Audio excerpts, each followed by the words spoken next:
3 relatos escalofriantes contados por militares. ¿Realidad o ficción? Esa pregunta me persigue desde la primera vez que escuché estas historias. No las encontré en un archivo o en un titular. Me las contaron hombres y mujeres que estuvieron en el lugar, que llevan todavía en el pecho el peso de las noches que vivieron. Algunas voces pidieron anonimato. Cambié nombres cuando fue necesario. Todo lo que vas a oír a continuación lo relato tal y como me lo transmitieron. Con dudas, con miedo y con el respeto que merecen quienes lo vivieron. Antes de empezar, si te atraen relatos reales de misterio, suscríbete para no perderte más testimonios como estos. La primera historia me la contó mi abuelo. La estructura de su voz todavía me tiembla en la memoria. Él era subteniente entonces, y lideró una patrulla de 15 hombres hacia un pueblo de la Sierra Madre donde, según los civiles, niños habían desaparecido en las noches. El lugar no tenía electricidad más allá de unas pocas casas con generadores. Las calles se marcaban con linternas y puertas cerradas por miedo. Los pobladores hablaban de seres que bajaban a medianoche y de luces que cruzaban la brecha entre cerros. Para muchos era simplemente fauna salvaje, para otros algo distinto. Mi abuelo fue enviado con su pelotón a verificar. No era misión de combate, sino de investigación y presencia para calmar a la comunidad. Salimos al caer la tarde. El olor a pino y tierra mojada cerró la puerta del pueblo detrás de nosotros. Los hombres estaban tensos pero formales, botas lustradas por el polvo del camino, cinturón con cartuchera, linternas en mano, conversaciones en voz baja solo entre 2 o 3 para no alertar al pueblo. Recuerdo que mi abuelo decía que la sierra tiene su propio reloj. La noche baja de golpe, y los sonidos se vuelven nítidos. Ramas que crujen, perros que ladran lejos, alguna lechuza real que se desliza sin ruido. Nada de eso prepara a un hombre para sentir que lo están mirando con algo que no es animal. La patrulla avanzó por un sendero estrecho. Era una noche sin luna. Las linternas parecían pequeños faros en un mar de negro. Fue cuando empezaron las primeras señales. Huellas que no correspondían con perros, plumas esparcidas del tamaño de una mano humana, pero mucho más grandes. Un silencio forzado en el que el bosque parecía contener el aliento. Uno de los soldados, el más joven, juró haber oído un susurro que no pertenecía a ninguna lengua que conociera. Otro contó que, por un momento, juró ver una sombra larga en la copa de un pino, y que algo como un par de ojos lo miró y se quedó inmóvil. Llegaron a una planicie donde se concentraba un halo de velas. Allí fue el primer encuentro directo. Según relatan, se alzaron del bosque unas criaturas que a primera vista parecían enormes lechuzas, alas amplias, plumaje oscuro, gigantismo sobrehumano. Pero detrás de ese aspecto había detalles que rompían la lógica. Caminaban o se posaban con una postura que recordaba a las piernas humanas. Algunos tenían dedos o pies que no coincidían con las especies conocidas, y los rostros, según los testigos, mostraban rasgos que recordaban ojos y expresiones humanas, como si algo hubiera pegado una máscara de humano sobre un cuerpo de ave.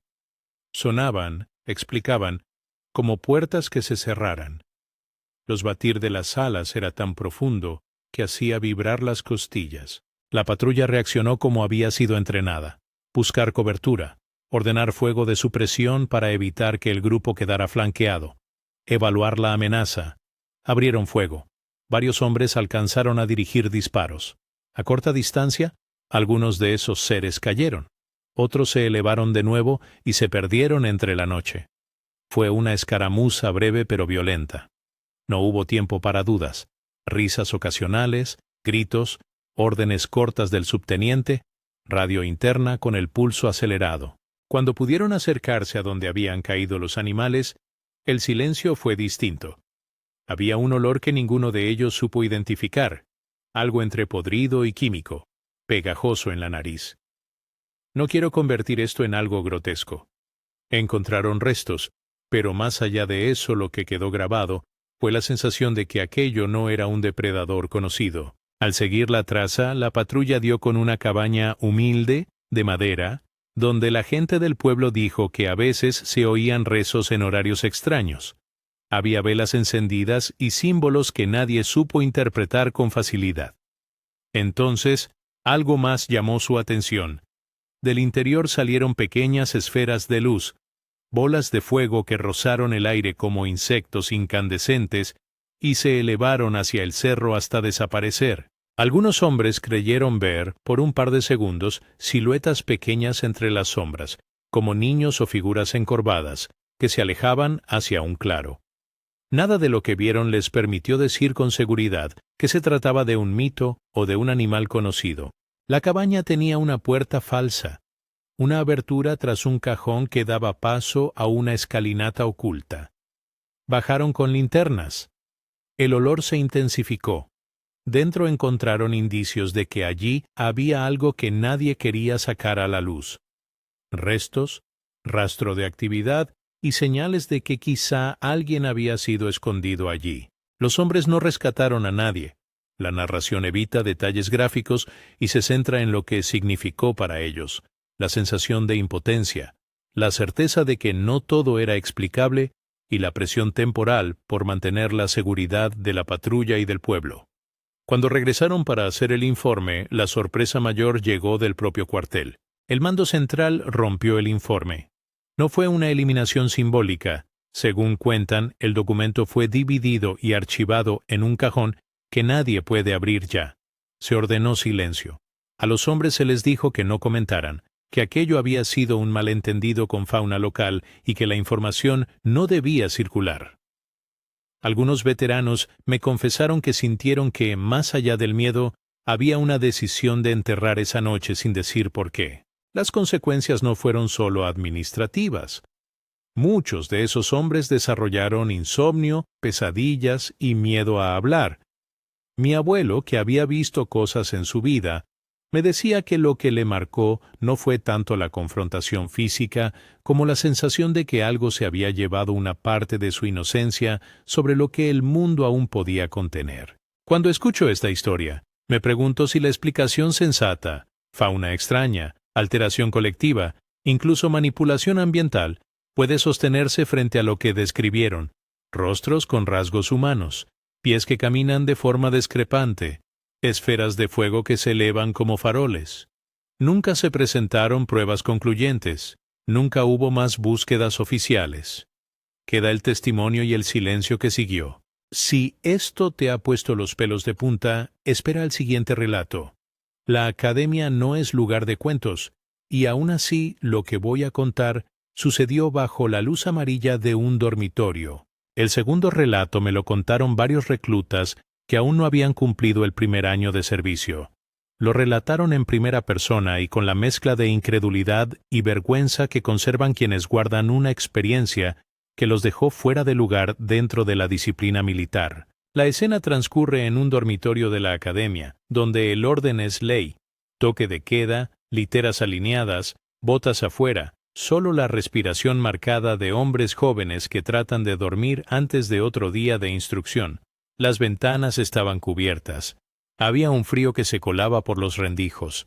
Eran las 3 de la madrugada cuando uno de los chicos escuchó su nombre susurrado desde la cama de al lado. Yair.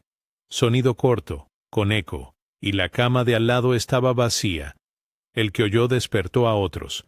Luces de linterna encendidas, silencios, respiraciones cortas. Algunos pensaron en una broma, en un entrenamiento psicológico de algún sargento. Otros sintieron de inmediato que aquello no era una broma. Yair volvió a susurrarse, esta vez cerca del pasillo, como si alguien caminara entre las literas en puntillas. El mando fue informado. La respuesta fue menos de protección y más de disciplina. Se impuso castigo a los autores del escándalo. Según la versión oficial, por romper el toque de queda y por generar pánico, en lugar de abrir una investigación interna. Un suboficial ordenó revisiones rápidas, llamadas de atención y sanciones administrativas a varios de los implicados. Los reclutas no creen que hubiera intención maliciosa de ocultar algo. Más bien, me dijeron, sintieron que la jerarquía prefirió mantener la calma institucional que afrontar un fenómeno que no entendía. Lo que quedó no fue un certificado ni un acta, sino el recuerdo pegado como una etiqueta en la memoria de cada joven. El nombre que no supieron a quién pertenecía. El frío que se instaló en las camas durante semanas. El rumor nocturno que empezaba a repetir ese susurro en las rondas de guardia. Uno de los reclutas me dijo, lo peor no fue el miedo. Fue que nos castigaron por decir la verdad. Esa mezcla de humillación y terror es la que suele quedarse cuando lo inexplicable se encuentra con la cadena de mando. No puedo decir si aquello fue una broma macabra, una alucinación colectiva por el cansancio o algo que realmente visitaba los dormitorios. Solo sé que marcó a quienes estuvieron allí. Y ahora, escucha esto. El tercer relato es uno de los que más remezclan lo racional con lo imposible. Si crees que ya has oído todo, espera lo que sigue. La tercera historia ocurre en Monclova, en 2015. Es un relato que me contaron excompañeros que tras una persecución llegaron a una casa que parecía abandonada. Iban tras una camioneta que, según el informe inicial con que salieron, había sido utilizada por civiles armados que atacaron a una patrulla.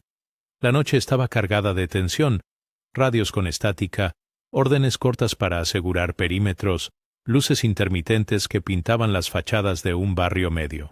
Entraron 2 escuadras y procedieron a acercar la vivienda donde la camioneta se había detenido. A simple vista la casa estaba vacía, pero el interior transmitía una sensación cargada, como si alguien hubiera partido de manera abrupta.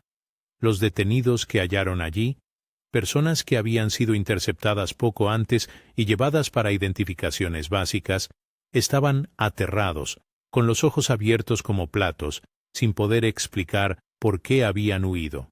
Los testigos refieren que, aún dentro de la estructura, se percibía una presencia en la azotea, una sombra que no parecía pertenecer a ningún ser humano.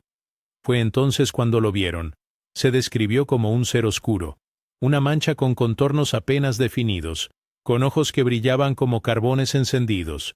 Se movía con una lentitud casi desprovista de peso, como si la gravedad no fuera la misma para él. Una de las escenas más perturbadoras para quienes me lo contaron fue la persecución posterior. Uno de los detenidos, en un instante de pánico, logró soltarse y salió corriendo hacia el cerro. Los soldados persiguieron. La institución actuó según procedimientos para controlar el peligro. En el acoso, el ser oscuro apareció encima de la casa, y los testigos aseguran que las balas no tenían efecto sobre esa forma. Lo dicen con la misma mezcla de incredulidad y alarma.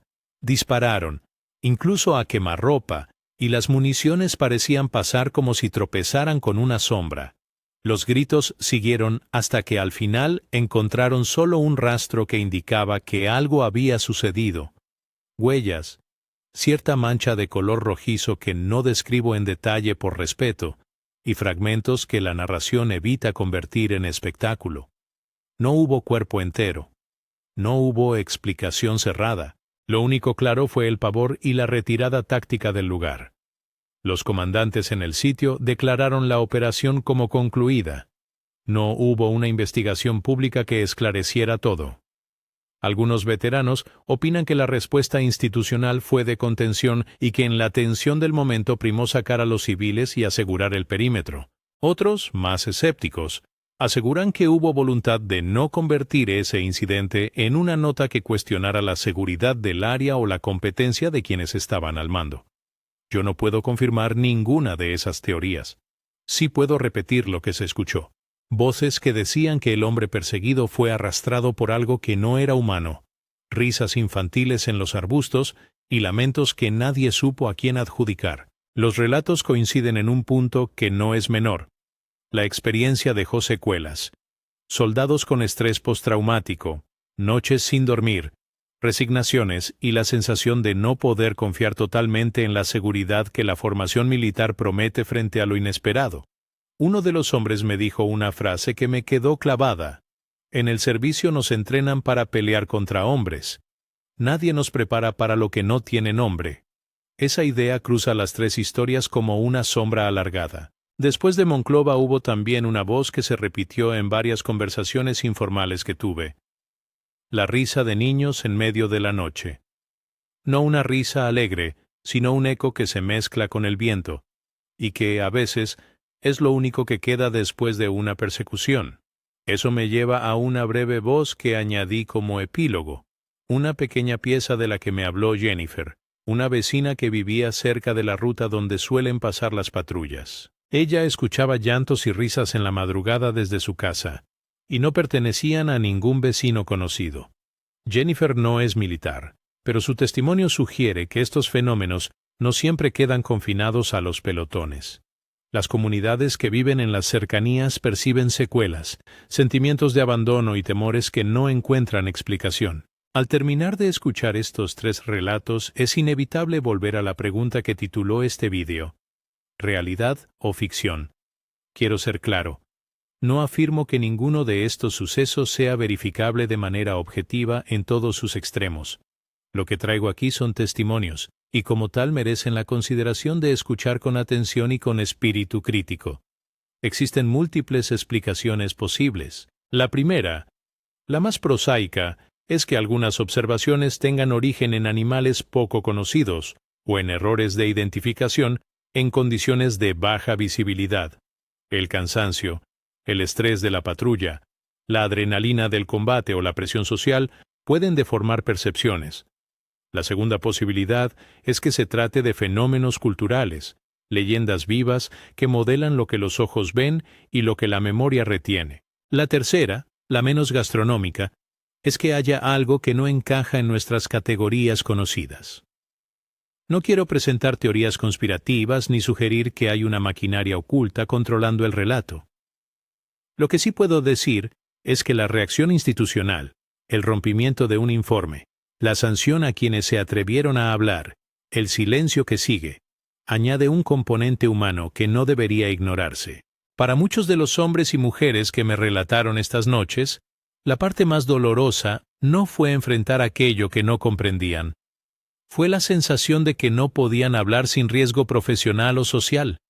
Ese es quizá el verdadero daño, el secreto que se convierte en cárcel. Si te preguntas por qué cuento esto, porque los testimonios importan. No para confirmar lo sobrenatural, sino para entender cómo reaccionamos como sociedad cuando algo nos sorprende y cómo tratan las instituciones a quienes traen noticias que no encajan. Si has escuchado a veteranos hablar con la voz apagada, sabrás que hay una forma de silencio que pesa más que cualquier orden. Esto también es parte de la historia. Ahora te dejo a ti la última palabra. ¿Crees que estas historias son reales o prefieres pensar que son ficciones que crecen en la oscuridad?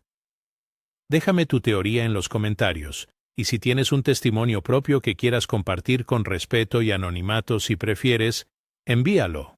Leeré y cuando sea apropiado, podré dar voz a más relatos. Comparte este vídeo con alguien que disfrute el misterio, y si quieres seguir escuchando historias como estas, suscríbete.